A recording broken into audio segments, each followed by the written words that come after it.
Alright, welcome to Canada, and this is what we call a hose bib. It feeds the hose from inside water, and as you can see there's no water, and the reason for that is because the washer was defective. Inside there's a cartridge in here, and I tried to get the cartridge off. I heated it, WD-40, everything. I can't get it apart. So what I'm going to do is I'm going to cut this off, and I'm going to replace it with this, which is a sharkbite hose bib, and it's a quarter turn. There it is, quarter turn, and it's a push on fitting. So basically the idea is to replace this and have this in its place.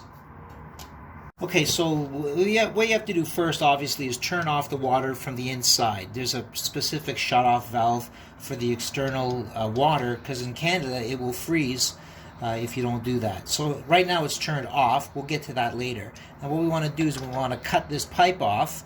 We'll rough cut it here, and then we'll measure the exact distance that we need and cut it off one more time.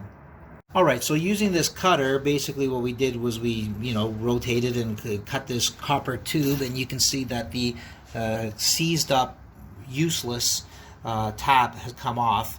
What we're going to do now is polish this up a little bit with some sandpaper so that it's clean, and then we're going to cut it to the prescribed length by sharkbite. You have to have a certain amount here, and then where the cinder block joins the drywall, there's a wooden sill behind it. So when we put the sharkbite in, we'll have to mount it with a couple of screws, which will perforate the drywall and then go into the wood behind it.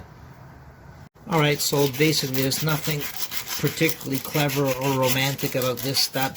We basically want to clean off the junk that's around the pipe, but we don't want to take off too much material because we want it to fit well into the sharkbite. So we'll give you a clip in a minute. Alright, so in order for this to seat onto the nicely cleaned tube here and to simultaneously fit flush to the wall, you have to have a precise measurement and then cut it at that point. Apparently, according to the pipe insertion depth chart on sharkbite.com, it's 24 millimeters, and basically 25.4 millimeters is an inch, so this is very, very close to an inch. Another resource says 15/16, so it's pretty darn close to an inch, but it's not an inch.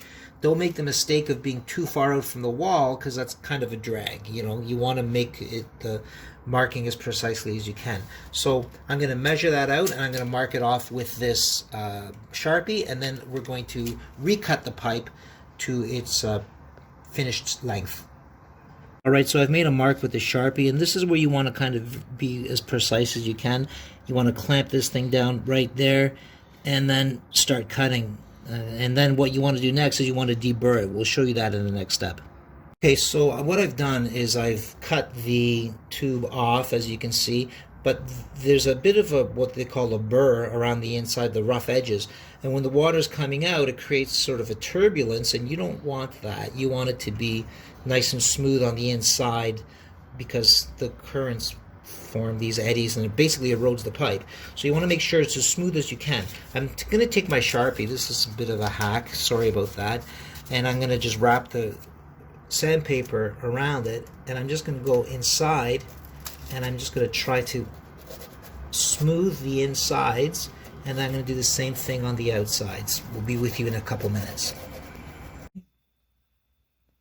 Okay, so this is the valve that turns on and off the water to the exterior of the house. This here is the pipe that goes outward through that insulation and through the wooden sill into my garage.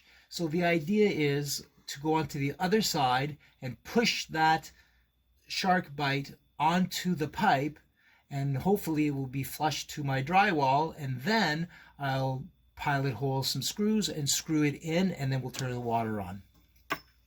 Okay, so the nerve-wracking part was just basically pushing this onto the pipe, and with very, very careful measurements of 24 millimeters or 15/16 of an inch for my American friends, we managed to push this on with the help of my camera person, which is my son, to hold the pipe inside firmly I could push this onto the tubing, and now, as you can see, it's flush to the wall, thank God. Now you can rotate this, but obviously you want it to be this way. The next thing to do is to mount it, anchor it to the sill that's on the inside of the drywall. So I'm going to just carefully drill a couple of pilot holes here, and then we're going to mount this in, and the next step will be to turn on the water and cross our fingers.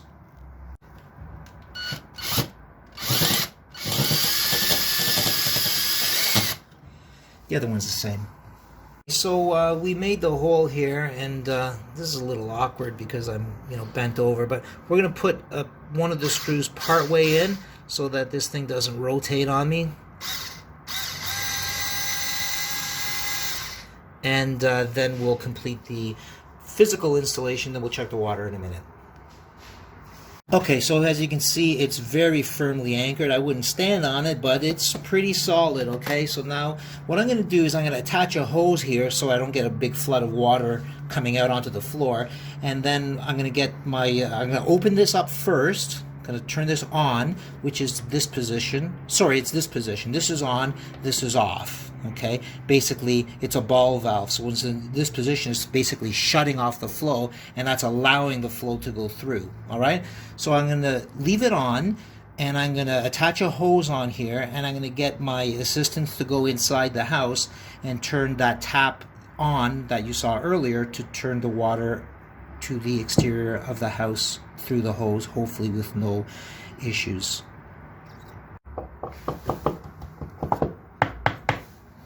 So my dad's turning the water on from the inside. He just turned on the water supply. I hear the hose filling up. And we have water coming out. Installation appears to be successful. Okay, so now that it's in the off position, you can see it's dry as a bone. And as you saw in the previous clip, the water's flowing through the hose nicely. And that is it. So basically this crappy cartridge valve, which needs washer replacement every so often, is replaced by this simple little push-on tool that has a ball valve, which I think is superior. It's just a quarter turn ball valve. It's just closer to the wall, and basically for 22 Canadian dollars you are done. And for you Americans, that's probably what, 75 cents? Have a good day.